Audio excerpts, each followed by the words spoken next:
Halo, assalamualaikum warahmatullahi wabarakatuh. Salam sejahtera buat kita semua. Kali ini aku mau ngebahas tentang tahapan antrian STR online 2.0 untuk seluruh tenaga kesehatan. Berapa sih jangka waktu dan lama antrian STR, mulai dari tahapan antrian pertama, kedua, ketiga, keempat, kelima, sampai dengan tahapan pengiriman nantinya. Nah, ini kita dapatkan dari pengalaman rekan-rekan yang udah ngurus STR online pada tahun 2019. Kemudian terutama buat dari bidan ya, dan ini berlaku untuk seluruh tenaga kesehatan karena sekarang pengurusan SHR itu secara online di KTKI, semuanya itu di pusat di DKI Jakarta untuk seluruh Indonesia. Jadi kita nggak perlu lagi kirim-kirim berkas ke MTKP provinsi, jadi semuanya memang benar-benar di pusat, dan itu antriannya seluruh Indonesia. Setiap profesi kita hanya perlu mengupload data-data melalui di Google, bisa rekan-rekan cari STR online 2.0, maka akan muncul seperti ini. Nah, masukkan email, PIN, kemudian kodenya masuk. Nah, buat teman-teman sebelumnya register dulu kalau bagi yang belum punya. Kalau yang udah, tinggal masukkan email dan PIN. Nah, perlu diingat juga, PIN-nya itu nggak bisa diganti. Jadi pas waktu kita mau register awal, pembuatan pendaftaran email kita itu berdasarkan nomor NIK, dan kemudian masukkan nomor alamat email, kemudian PIN-nya akan dikirim melalui Gmail masing-masing, dan PIN-nya itu benar-benar nggak bisa ditukar. Jadi jangan sampai salah dalam penulisan pengiriman alamat email. Kalau udah masuk, nanti akan muncul ini, sebelum masuk ke aplikasi, sebelum kita login, bakal muncul beberapa hal peringatan atau perhatian sebelum kita mengupload dokumen-dokumen yang diperlukan. Nah, kalau untuk yang ini kita udah jelasin di video-video sebelumnya syarat-syaratnya seperti apa, agar kita nggak perlu ngulang lagi antrian setelah kita mendaftar taunya ada yang salah, ada yang nggak sesuai, maka kita harus ngulang lagi buat melakukan pendaftaran, mengulang lagi untuk mendapatkan antrian, pemrosesannya gitu. Jadi untuk agar tidak mengulur-ngulur waktu dengan kesalahan-kesalahan yang tidak diperlukan, rekan-rekan bisa lihat di video kita mengenai syarat tentang STR. Nanti ada di YouTube kita, linknya bakal kita taruh di description box nantinya. Oke, ini setelah kita login, maka ada dua pilihan, lulusan sebelum tahun 2013 dan lulusan tahun 2013 dan sesudahnya. Nah, yang sekarang ini aku mau liatin lulusan tahun 2013 dan sesudahnya, karena yang UKOM itu lulusan tahun 2013 dan sesudahnya. Kalau kalian rekan-rekan tamatnya itu tahun 2013 ke atas, 2013, 12, 11, itu pilih yang bagian atas. Setelah kita pilih, nanti ini ada langkah pertama itu tentang pengajuan data. Jadi di sini ada beberapa step. Step pertama itu tentang informasi pribadi. Nah, ini semuanya wajib kita isi dengan mengupload KTP, ijazah, sertifikat kompetensi, surat sehat, surat sumpah, surat pernyataan patuh pada etika profesi. Biasanya kalau surat patuh etika profesi itu udah disediain di masing-masing profesi. Kemudian daftar untuk melamar, kemudian nomor KTP. Kalau untuk NPWP itu nggak perlu diisi, kalau nggak ada biasanya di strip aja. Kemudian nama lengkap tanpa gelar, kemudian ada data diri, tanggal lahir dan lain sebagainya, dan detail alamat rumah. Untuk detail alamat rumah itu perlu benar-benar diperhatikan. Untuk kode posnya itu nanti email kita mau dikirimkan lewat mana, karena seluruh pengiriman STR itu melalui PT Pos Indonesia. Jadi perhatikan, pilih pos mana yang bakal dikirim, karena nanti dari pihak posnya bakal, kalau misalkan udah datang, bakal menghubungi kita. Jadi benar-benar nggak bisa lewat ekspedisi pengiriman lainnya, jadi benar-benar cuman lewat kantor pos. Kemudian tahap kedua itu ada tahap info administrasi. Kalau untuk administrasi itu biasanya yang berisi tentang riwayat pendidikan kita, universitas, pendidikan, kemudian nomor ijazah itu juga perlu diperhatikan, dan tanggal kelulusan. Tanggal kelulusan itu yang tertera di ijazah, jadi di sana ada tanggal kelulusan.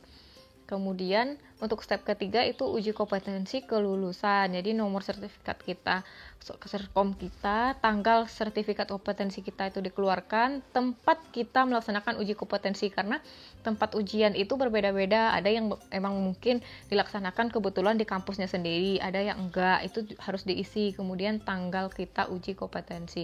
Setelah selesai, kita akan menunggu data. Jadi kita tahapan pertama kan udah nih, langkah pertama melakukan pengajuan data. Jadi data yang kita ajukan tadi bakal masuk ke antrian untuk langkah berikutnya, untuk divalidasi dokumen pengajuan. Nah, ini untuk proses validasi pengajuan itu antriannya kita kurang tahu ya gimana sih sebenarnya sistem antrian di TKI sendiri, karena ini dari pengalaman yang kemarin, terutama bidan banyak yang seperti ini.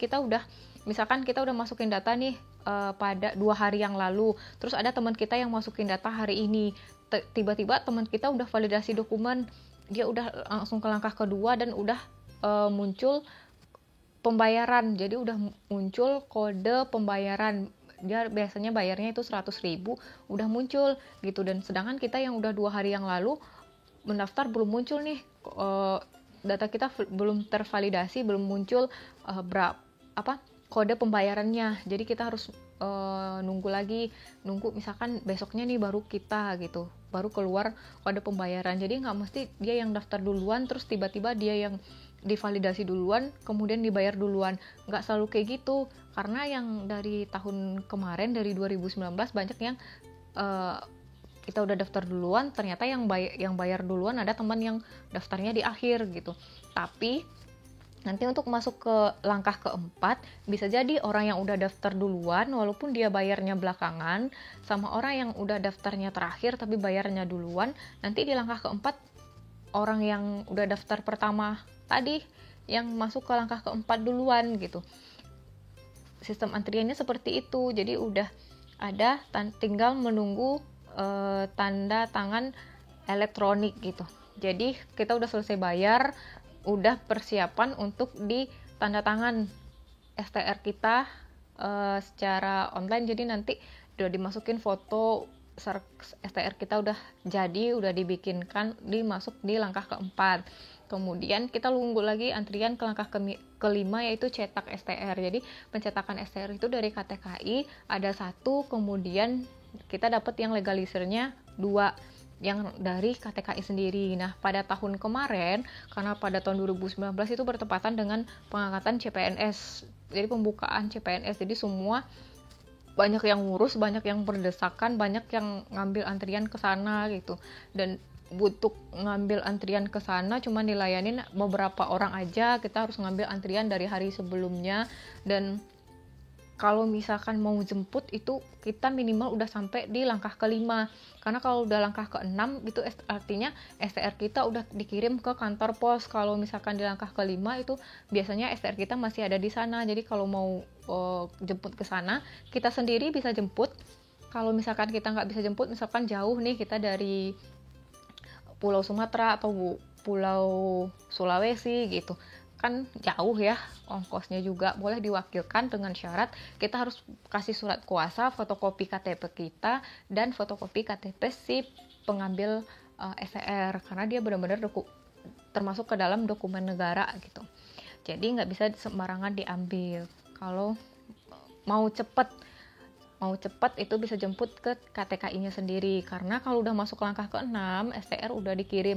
Nah, pada saat masuk ke langkah ke-6 STR udah dikirim, itu bakal muncul seperti ini: permohonan Anda sudah dikirim pada tanggal sekian dengan nomor resi STR nomor gitu. Jadi awalnya yang tahun kemarin 2019 itu pada bingung, kok nomor resinya pos itu biasanya dalam bentuk ini dan jumlah digitnya segini gitu, sedangkan yang ini kan resinya pakai STR kemudian ada nomor di belakangnya gitu. Kayaknya bukan deh gitu, karena pada saat kita cek nomor resi di pos, bikinkan nomor resi yang kayak gini, awal pertama kali itu dicek ternyata nggak terdaftar katanya. Nah, bukan berarti nomor resinya salah, nomor resinya benar, cuman STR kita itu masih antrian di pos. Jadi KTKI udah nganterin ke pos, kita lagi nunggu antrian di pos untuk dikirimkan ke alamat kita. Jadi lagi tertumpuk itu di pos, jadi lagi proses antrian juga. Nah, di pos ini juga berbeda-beda, bisa jadi nih temen udah masuk langkah ke-6 itu, kita udah masuk nih 1 minggu yang lalu, teman baru masuk sekarang, terus pas dia cek resi dia udah duluan terkirim, bisa jadi. Dan gitu pun dengan kita yang udah 1 minggu, bisa jadi masuknya 2 minggu kemudian gitu, bisa aja gitu, tergantung jumlah antriannya gitu. Terus karena tahun 2019 itu benar-benar banyak juga yang ngejemput ke kantor pos gitu. Kalau misalkan kita udah nyamperin nih ke KTKI-nya, ternyata STR-nya belum ini gitu, belum jadi. Cuman kemarin untuk orang KTKI-nya di tahun 2019 itu pada baik-baik juga, dikasih dalam bentuk soft copy. Jadi untuk pendaftaran CPNS itu bisa. Dan sedangkan kita juga perlu dong hard copy-nya dalam waktu dekat gitu. Jadi kalau misalkan mau cepet ya jemput ke KTKI. Kalau misalkan katanya udah dikirim ke pos, kita cek resinya ternyata di resinya belum terdaftar gitu, jadi bisa lihat ke kantor posnya sendiri. Nah, kantor posnya itu nanti kita dia tanya ke KTKI-nya, dari pihak KTKI nanti dikirimkan ke pos mana gitu. Kalau nggak salah waktu itu di daerah Jakarta, aku lupa persisnya kalau untuk yang tahun kemarin. Jadi di pos itu kita jemput, kebetulan waktu itu orang posnya juga pada baik-baik, jadi banyak yang jemput ke sana. Pas nyampe di sana kita emang rekan-rekan itu di sana banyak yang bantu nyariin gitu, karena di sana emang ribuan tumpukan STR, karena pengirimannya itu benar-benar seluruh Indonesia. Jadi dari Aceh sampai Papua benar-benar dikirim di satu tempat yang sama, diurus di KTKI pusat, dioper ke pos, nanti baru dikirim ke tempat kita masing-masing gitu. Kalau misalkan kita pas cek resinya ternyata udah terlacak sekarang lagi di mana, itu artinya memang udah dalam proses gitu, bisa memakan waktu itu ada yang 3 hari udah nyampe, ada yang sampai 1 minggu gitu. Kalau butuh cepet STR ya penjemputannya seperti itu. Karena kalau untuk antrian yang di sini itu nggak bisa diperkirain, mungkin temen dalam 2 hari dia udah bayar, sedangkan kita daftar bisa jadi dalam 3 hari atau bahkan dalam 1 minggu baru ada pembayaran gitu. Nah, setiap profesi itu berbeda-beda gitu. Kalau untuk yang lama, kalau untuk bidan tahun 2019 itu juga cukup banyak, jadi antriannya juga lama gitu. Tapi kalau untuk yang kayak Kesling gitu, itu juga termasuk terhitung cepat gitu. Nah, kalau secara peraturan perundang-undangan, pengurusan STR itu kalau nggak salah dalam jangka waktu 30 hari 30 hari kerja. Jadi kalau dalam hari libur itu nggak termasuk. Nah, balik lagi, kan yang bekerja manusia ya, bukan robot. Jadi tergantung antriannya. Kalau antriannya lagi banyak banget, ya kita benar-benar harus bersabar gitu. Tapi kalau antriannya sedikit ya STR-nya juga selesainya lebih cepat gitu. Nah, nanti kalau untuk legalisir STR kita bisa di MTKP di provinsi masing-masing, itu masih bisa legalisirnya. Nah, untuk ini juga pengurusan STR online itu kita nggak ada ngirim-ngirim berkas, emang benar-benar nggak ada ngirim berkas dalam bentuk hard copy. Jadi kalau yang tahun-tahun sebelumnya kan ada tuh kita kirim ke MTKP berkas fotokopi ini dengan biaya segini gitu. Kalau ini kita cuman ngupload secara online. Kalau misalkan di langkah pertama itu ada kesalahan, maka bakal ada pemberitahuan melalui email kalau misalkan surat keterangan kesehatan kita nggak berlaku karena mungkin bukan dari dokter yang tidak memiliki SIP, atau dokter yang tidak yang sudah memiliki, yang tidak ada NIP-nya gitu. Yang seperti itu bisa jadi kita disuruh ulang, atau sumpah profesinya mungkin ada kesalahan atau apa gitu, bakal disuruh ulang lagi. Kalau disuruh ulang lagi kita bakal ngupload ulang lagi, artinya kita bakal ulang lagi antrian dari awal. Kemudian Kalau langkah pertama pengajuan selesai, kita lagi nunggu validasi dokumen pengajuan. Nah, ada yang berbeda atau enggak gitu.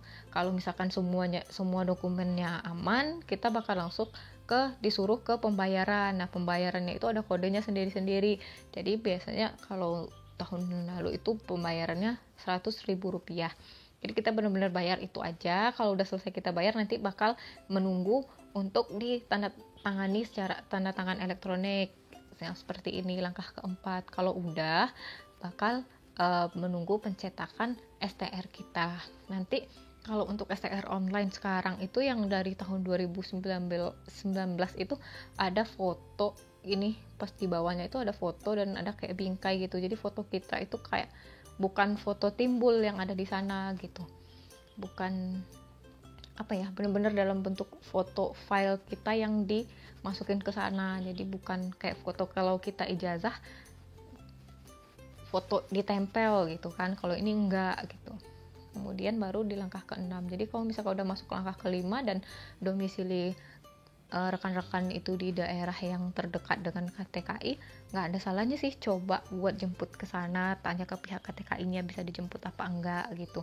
Kalau udah masuk ke tahap pencetakan STR, begitupun dengan langkah ke-6. Langkah ke-6 juga nggak ada salahnya sih coba ke sana gitu.